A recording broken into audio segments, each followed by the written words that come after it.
española, que grandemente dependía en gran medida la Compañía de Jesús con la corona española, y fueron primero expulsados de los territorios españoles, de todo el reino de España, y después fueron suprimidos por el Papa.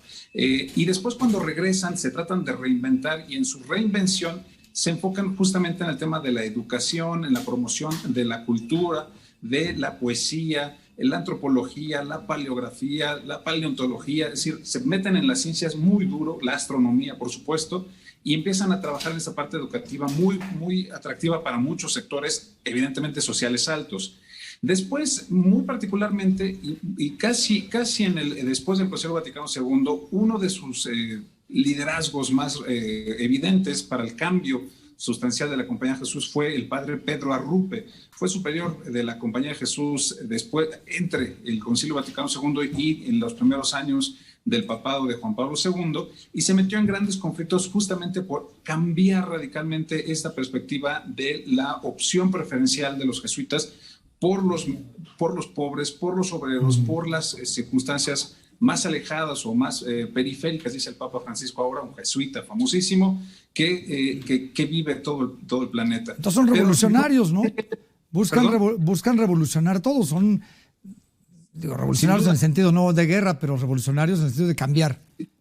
Justamente, y es que a finales del siglo XIX y principios del siglo XX, el Papa León XIII publicó esta famosa encíclica Rerum Novarum, en donde se defendía con mucha claridad los derechos de los obreros, que estaban justamente muy, muy apaleados por un sistema de gran recurso económico.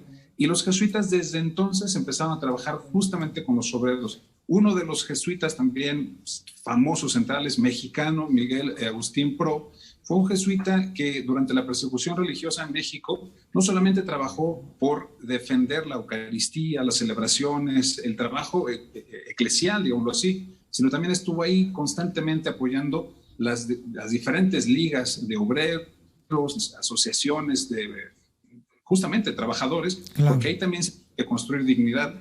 Y esto ha sido para México, al menos los jesuitas han estado, y Latinoamérica en realidad, han estado transversalmente en esas luchas sociales, que no los hace de izquierda ni de derechas, solamente responden de esta perspectiva social del Evangelio que han venido acompañando a ras de suelo desde, insisto, como finales del siglo XIX.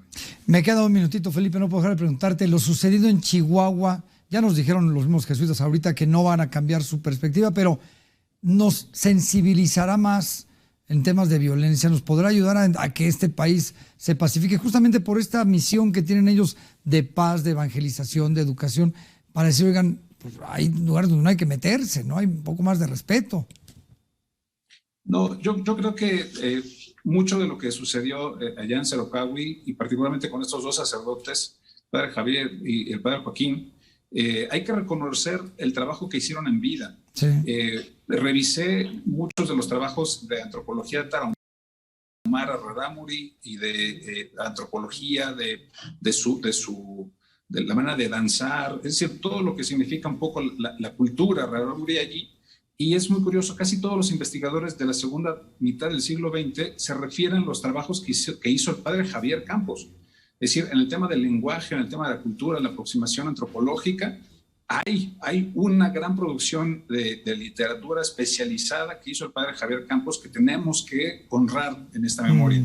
Y no solamente en ese trabajo, sino en todo lo que hacen los jesuitas y todo lo que hace la Iglesia Católica en muchos de las rinconas de este país se tiene que revalorar justamente para encontrar mejores maneras de potenciar la reconstrucción del tejido social a través de las estructuras intermedias de la sociedad, que son la empresa, las iglesias, evidentemente, la educación y las organizaciones de la sociedad que defienden los derechos y la dignidad humana. Allí es donde tenemos esa posibilidad, con esta sangre de mártires, de recuperar esa historia, esos valores y recuperar también los territorios que hemos perdido en la cultura de la muerte, la cultura del narcotráfico y esta muy triste incapacidad de las autoridades de garantizarnos seguridad. ¿Sí? Ahí es donde ese ejemplo nos tiene que dar para recuperar nuestro país desde esas materias, desde la educación, la paz, la sociedad, la cultura y, por supuesto, la religión. Querido Felipe, siempre es un gusto escucharte y aprendemos mucho de ti. Te mando un fuerte abrazo, como siempre, señor. Un gran abrazo, Pepe. Muchísimas gracias. Extraordinario, Felipe Monroy. periodista en temas religiosos y director de BC Noticias. Visite su portal. Y mire, yo me quedo con esto.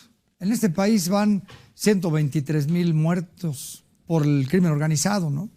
Súmale usted los de la pandemia y los que se mueren por otras razones. La gente que se muere diario en este país son por lo menos 90 diarios. Ojalá